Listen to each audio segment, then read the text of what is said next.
Hello friends, how are you? कैसे हैं आप सब? स्वागत है आपका अपने ही चैनल मीडू स्टडी में। मैं हूं आपका friend Ashutosh, I am Indore से।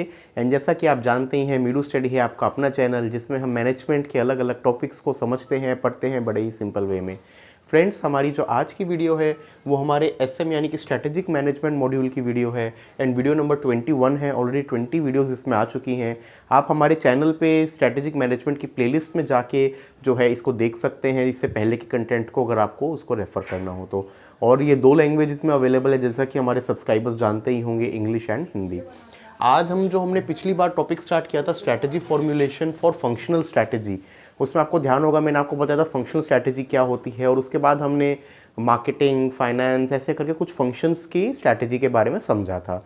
आज हम उसी टॉपिक को कंटिन्यू करेंगे और बाकी डिपार्टमेंट्स की स्ट्रैटेजी के बारे में जानेंगे। चलिए स्टार्ट करते हैं आज की वीडियो। तो सबसे पहले हम पढ़ते हैं ऑपरेशंस की स्ट्रैटेजी। देखिए, ऑपरेशन, सप्लाई चेन, ये भी बड़ा इंपॉर्टेंट डिपार्टमेंट होता है। मेरे जो फ्रेंड्स वर्किंग्स में हैं वो जानते ही होंगे कि बिना ऑपरेशंस के, खासकर कि अगर आप मैन्युफैक्चरिंग रिलेटेड कंपनी में है, बिना ऑपरेशंस डिपार्टमेंट के कभी सक्सीड हो ही नहीं सकते। तो ऑपरेशन स्ट्रैटेजी में हम क्या डिटरमाइन करते हैं? सबसे पहले, how and where a product और सर्विसेज टू बी मैन्युफैक्चर्ड। मतलब कोई भी आपका प्रोडक्ट है, या अगर आप मैन्युफैक्चरिंग सर्विस बेस्ड हैं, तो आपका प्रोडक्ट कहाँ बन रहा है, कैसे बन रहा है। एक सिंपल एग्जांपल ले लेते हैं। मान लीजिए आप मोबाइल कंपनी है, तो उसके लिए आपकी अलग अलग प्लांट्स होंगी। अब आप वो कहाँ लगा रहे हैं, ये डिसीजन, ये एक हमने ऑपरेशंस में एक समझा था प्लांट लेआउट, प्लांट लोकेशन का। तो प्लांट लोकेशन में क्या होता है? यही तो होता है कि प्लांट को कैसे लोकेट किया जाए। Level of vertical integration in production process. अब प्रोडक्शन का अलग अलग प्रोसेस होता है, मतलब डिपेंडिंग अपॉन इंडस्ट्री इसमें बहुत सारी स्टेजेस हो सकती हैं, तो उसका किस लेवल पे इंटीग्रेशन होगा। Deployment of physical resources. Physical resources हैं हमारे, जैसे कि हमारा लैंड हो गया, लेबर हो गया, ये सारे रिसोर्सेज हैं, उनको किस तरीके से डिप्लॉय करना, ये सारा ऑपरेशन स्ट्रैटेजी में आ जाता है। एंड रिलेशनशिप विद सप्लायर्स बड़ा इंपॉर्टेंट है। देखिए, सप्लायर्स के बिना जो है वो कभी काम चल ही नहीं सकता, क्योंकि आप किसी भी इंडस्ट्री में हो, आपको कुछ रॉ मटेरियल चाहिएगा, कुछ पैकेजिंग मटेरियल चाहिएगा, मशीनरी चाहिएगी, डेली यूज़ की चीज़ें चाहिए होंगी। ये सारी सप्लाईज आपकी सप्लायर के थ्रू मैनेज किया जाता है। बहुत सारी कंपनीज जो सफल हुई हैं आज के लिए, उनका सफल होने का एक बहुत बड़ा रीज़न ये भी होता है कि उन्होंने अच्छे सप्लायर्स के साथ वो किया। क्योंकि देखिए, आप कितनी ही कंपनी में पैसा लगा दीजिए, आप इंफ्रास्ट्रक्चर खड़ा कर दीजिए, अगर आपका सप्लायर ठीक नहीं है और टाइम पे मान लीजिए आपको ठीक मटेरियल नहीं देता, एक होता है टाइम पे देना और दूसरा होता है क्वालिटी, वो नहीं मिलती, तो आपका प्रोडक्ट अच्छा बन ही नहीं पाएगा। इसके बाद आते हैं परचेजिंग स्ट्रैटेजी में। Deals with obtaining raw material, parts and supplies needed to perform the operation functions. तो इस सबको परचेज करना, मतलब आपको जो है कंपनी के लिए जब हम बनाते हैं, एक बहुत बड़ी कॉस्ट जो होती है रॉ मटेरियल कॉस्ट होती है। कुछ कंपनीज़ में जो आपकी प्रोडक्ट कंपनीज़ हैं, पेंट, सीमेंट वगैरह, उसमें तो इवन रॉ मटेरियल कॉस्ट 50-60% तक होती है। तो आप इसकी इंपॉर्टेंस समझ सकते हैं कि उसमें रुपया तो छोड़िए, पैसे की कॉस्ट से भी कितना डिफरेंस आ सकता है। तो परचेजिंग स्ट्रैटेजी में यही होता है कि रॉ मटेरियल, पार्ट्स और सप्लाईज को कैसे इसको परचेज किया जाए effectively. Multiple sole and parallel sourcing. अब इसके अलग अलग तरीके हो सकते हैं। मल्टीपल सोर्सिंग का मतलब आप अलग अलग वेंडर से खरीद रहे हैं, ताकि किसी एक पे डिपेंडेंसी भी ना हो। किसी एक की जगह मान लीजिए कुछ प्रॉब्लम हो गई और आप उसी से ले रहे हैं, तो दिक्कत हो सकती है, तो उसको कहते हैं मल्टीपल सोर्सिंग। फिर आती है सोल सोर्सिंग। सोल सोर्सिंग का क्या मतलब होता है? सोल सोर्सिंग में ये होता है कि भाई आप सिंगल उसे ले रहे हैं, इससे आपको बेनिफिट मिलेगा, क्योंकि आप उसको ज़्यादा वॉल्यूम्स दे पाएंगे। तो ये सब होते हैं हमारे परचेजिंग स्ट्रैटेजी के टाइप्स। अब आते हैं, देखिए, जो मैंने 3 नाम लिए थे। मल्टीपल सोर्सिंग मतलब company purchases order from several vendors, अलग अलग वेंडर्स से आप उसको ले रहे हैं, इसको कहते हैं दोस्तों multiple sourcing. Sole sourcing, relying on only one supplier for a particular part, मतलब एक पर्टिकुलर के लिए हम किसी एक से ही कर रहे हैं। इसका क्या बेनिफिट होता है? नॉर्मली जो मैंने बताया, इसका बेनिफिट ये होता है कि आपको कॉस्ट में बेनिफिट आ जाएगा, क्योंकि आप उस पर्टिकुलर सप्लायर को वॉल्यूम दे पाएंगे। फिर आता है parallel sourcing. Two suppliers are the sole supplier of two different part, but they are also backup supplier for each other part, इसको कहते हैं पैरेलल। मतलब देखिए, समझिए, मान लीजिए आपकी मशीन में आपके उसमें 2 रॉ मटेरियल लग रहे हैं। मैं एक सिंपल एग्जांपल लेता हूँ, केमिकल एक्स और केमिकल वाई, ये 2 रॉ मटेरियल लग रहे हैं। आपने केमिकल एक्स के लिए कोई जो है मेहता एंड कंपनी आपने दे रखी है, जो आपको सप्लाई करता है। केमिकल वाई के लिए गुप्ता एंड कंपनी आपने ले रखी है। पैरेलल सोर्सिंग का मतलब ये होगा कि मेहता एंड कंपनी एक्स दे रही है, Gupta and company why they रही है, लेकिन अगर मान लीजिए दूसरे के यहाँ कोई दिक्कत होती है, तो ये उसको भी सप्लाई कर सकते हैं। मतलब मेहता एंड कंपनी देती है एक्स है आपको रेगुलर उसमें, लेकिन कल को कोई दिक्कत हो गुप्ता के साथ, तो वो आपको वाई भी दे दे। इस सोर्सिंग को दोस्तों कहते हैं पैरेलल सोर्सिंग। इसके बाद आती है लॉजिस्टिक्स की strategy. Logistics strategy deals with flow of product in to and out of manufacturing process. तो इनवर्ड आउटवर्ड दोनों इसमें आता है। आपके पास रॉ मटेरियल पैकेजिंग मटेरियल आ रहा है, वो सब आपका इनवर्ड है, उसके लिए स्ट्रैटेजी बनाना, प्लस आपने सारी प्रोसेसिंग कर दी, उसके बाद आपके फाइनल गुड्स जो हैं वो जाएंगे कंज्यूमर तक। डायरेक्टली कंज्यूमर तक ना जाके कई बार 3-4 स्टेजेस से गुजरते हैं। आपके रीजनल डिस्ट्रीब्यूशन सेंटर जिसको आरडीसी बोलते हैं उसमें जाते हैं, डिस्ट्रीब्यूटर पॉइंट पे जाएंगे, वेंडर पॉइंट पे, सप्लायर पॉइंट पे, रिटेलर पॉइंट पे। तो ये सारा स्ट्रैटेजी जो होती है इसके अंदर आती है। इसमें क्या इंक्लूड होता है? सेंट्रलाइजेशन, मतलब आपने एक कोई सेंट्रल पॉइंट बना दिया, वहीं से सब कुछ हो रहा है। आउटसोर्सिंग, आउटसोर्सिंग का क्या मतलब है? आपने आउटसोर्स कर दिया, भाई हमारा तो सिर्फ बनाने का वो है। आजकल बहुत सी कंपनीज करती हैं, किसी लॉजिस्टिक पार्टनर के साथ, कुरियर पार्टनर के साथ टाई अप कर दिया, बाकी सारा वो देख रहा है। और इंटरनेट ऑनलाइन सेल्स, ये भी आज के टाइम में बहुत प्रेवलेंट है। इसके बाद आते हैं दोस्तों, अब तक जो हमने सारा किया वो ऑपरेशंस, परचेज और लॉजिस्टिक्स आपस में कहीं ना कहीं एक फंक्शन से रिलेटेड था। अब अलग फंक्शन पे आते हैं जो कि आता है हमारा एचआर फंक्शन। इसको बोलते हैं human resource management strategy. Addresses the issue of whether a company or business unit should hire a large number of low-skilled employee who receive low pay, perform repetitive job and quit, or high-skilled employees who receive relatively high pay and cross train to participate in self-managing work। मतलब basically आप इसमें ये देखते हैं कि मुझे कैसा work mix चाहिए। एक ऑप्शन होती है कि मैं लो सैलरी पे बहुत ज़्यादा लोगों को वो करूँ, जो रिपीटेटिव जब काइंड ऑफ जॉब होती है ना, जैसे कॉल सेंटर की जॉब है, उसमें यही होता है। एक बेसिक पैकेज पे आपने लोगों को हायर किया हुआ है, जब तक वो बंदा उस पैकेज पे काम करने के लिए तैयार है वो काम करता है, उसके बाद निकल जाता है। उसमें इतनी ज़्यादा स्किल सेट कंपैटिबल रिक्वायर्ड नहीं है। हाई स्किल्ड उसमें क्या होता है कि आपको हाई पे देनी पड़ती है, क्योंकि वो बंदा वैसा स्किल सेट लेके आता है और उसके लूज होने से उसको रिप्लेस करना उतना आसान नहीं होता। तो एचआर स्ट्रैटेजी इस चीज़ को डिसाइड करती है। इसके बाद हम आते हैं आईटी स्ट्रैटेजी पे। Follow the sun management. Project team members living in one country can pass their work to team members in another country in which the work is just beginning। ये बड़ी ही मतलब प्रेवलेंट चीज़ है, और खासकर US companies तो इसको बड़ा उससे करती हैं।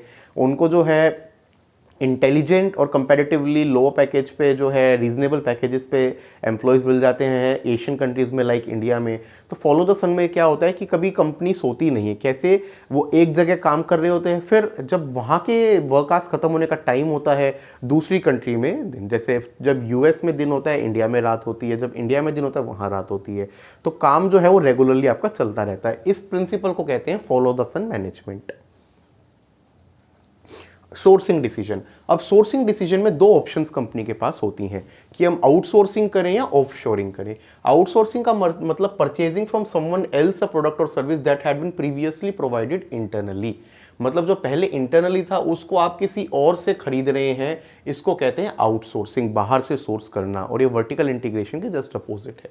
ऑफशोरिंग मतलब outsourcing of an activity to a wholly owned company और independent provider in another country, उसको ऑफशोर कहते हैं। और इसके लिए इन तरीके की जॉब्स को ऑफशोर जॉब्स भी कहते हैं ना, मतलब वो पर्टिकुलर काम आपका बाहर की कंट्री में ही हो रहा है। आपकी कंपनी यूएस बेस्ड है, लेकिन जो उसका कॉल सेंटर है वो आपने इंडोनेशिया में ऑफशोर किया हुआ है, ऑफशोर लोकेशन पे वो चीज़ होती है, इसको बोलते हैं ऑफशोरिंग। अब आउटसोर्सिंग के क्या क्या डिसएडवांटेज होते हैं? देखिए, आप कोई भी चीज़ अपने कंट्रोल में रखेंगे तो एक सर्टेन सेट ऑफ क्वालिटी, एक सर्टेन सेट ऑफ चीज़ें ज़्यादा मेंटेन करने की पॉसिबिलिटी होती है, क्योंकि आप उसको कंट्रोल कर सकते हैं। लेकिन जब आप आउटसोर्स कर रहे हैं तो कस्टमर कंप्लेन यूजुअली देखा गया बढ़ जाती हैं। Locked in to a long term contracts, आप कॉन्ट्रैक्ट्स में वो हो जाते हैं, क्योंकि साथ वाला जो सामने वाला है वो रिसोर्सेज लगा रहा है, सारी चीज़ें कर रहा है, वो मंथली बेसिस पे थोड़ी करेगा, तो आपके कॉन्ट्रैक्चुअल लाइबिलिटीज़ भी इसमें आ जाती हैं। Lack of ability to learn new skill and develop new core competencies, आपने वो काम आउटसोर्स कर दिया तो कभी भी आपके एम्प्लॉइज या आपकी कंपनी में वो स्किल सेट डेवलप नहीं हो सकता, वो हमेशा उस वेंडर पार्टनर पे, आउटसोर्स पार्टनर पे रिलाई करेंगे। Lack of cost savings, cost save अगर आप काम अंदर वाले बंदों से ऑलरेडी करा दें जिनको आप सैलरी दे रहे हैं तो आपके लिए कॉस्ट सेविंग है ना, यहाँ पे वो सारा काम आउटसोर्स आपने किया है तो आपका पैसा वहाँ जा रहा है। और पुअर प्रोडक्ट क्वालिटी, कई बार आउटसोर्सिंग में पुअर प्रोडक्ट क्वालिटी भी देखी जाती है। 7 errors in outsourcing to avoid, जब आप आउटसोर्सिंग मतलब आपको करनी ही पड़े किसी रीजन से, बहुत सारी कंपनीज, बहुत सारे फंक्शन है जिसमें ज़रूरी हो जाता है, तो आपको क्या गलतियां अवॉइड करनी चाहिए। आउटसोर्सिंग की रॉन्ग एक्टिविटीज़, तो कभी भी जो कंपनी की कहा जाता है ना कोर, या जिससे उसको कॉम्पिटिटिव एडवांटेज मिलता है, जिससे आपको मार्केट एज मिला है, उस एक्टिविटी को कभी भी आउटसोर्स नहीं करना चाहिए। अगर आप प्रोडक्शन बेस्ड कंपनी है तो आप कभी भी अपनी मैन्युफैक्चरिंग या इस तरीके की एक्टिविटी को आउटसोर्स मत करिए। आप हो सकता है कंज्यूमर हैंडलिंग को कर दीजिए, ठीक है।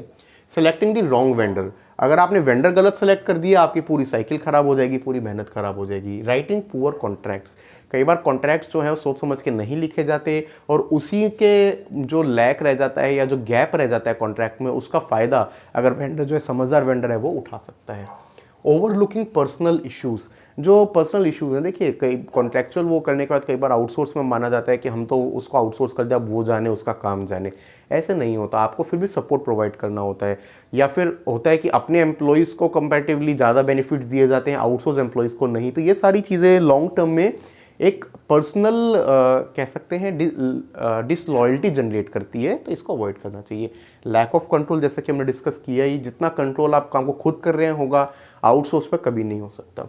ओवरलुकिंग हिडन कॉस्ट, कई बार हिडन कॉस्ट्स होती हैं, आप कॉन्ट्रैक्ट में लिखते हैं बट वो कॉस्ट ओवरलुक होती हैं या उस टाइम नहीं पता होती, लेकिन फिर प्रोजेक्ट की कंप्लीशन सक्सेसफुल के लिए आपको चाहिए होती है।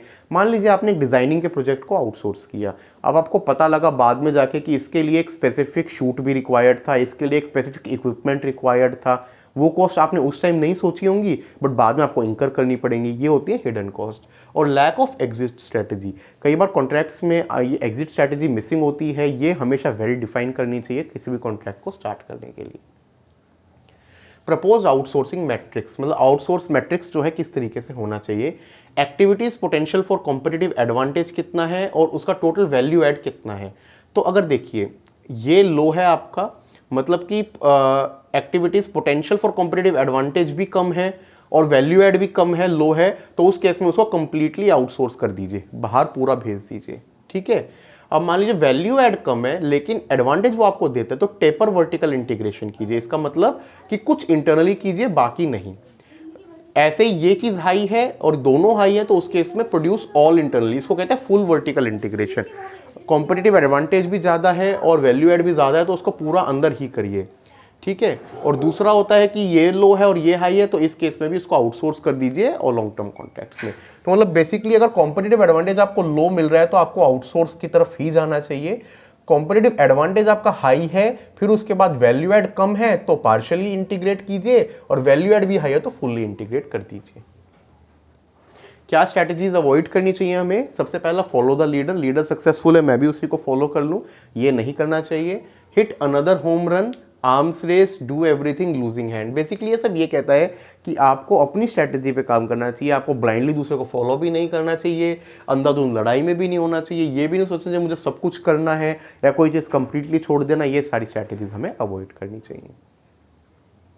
तो दोस्तों ये थी हमारी आज की वीडियो, जिसमें हमने फंक्शनल स्ट्रैटेजी के बारे में जाना, अलग अलग जो डिपार्टमेंट्स हमारे रह गए थे उनको सबको कंप्लीट किया।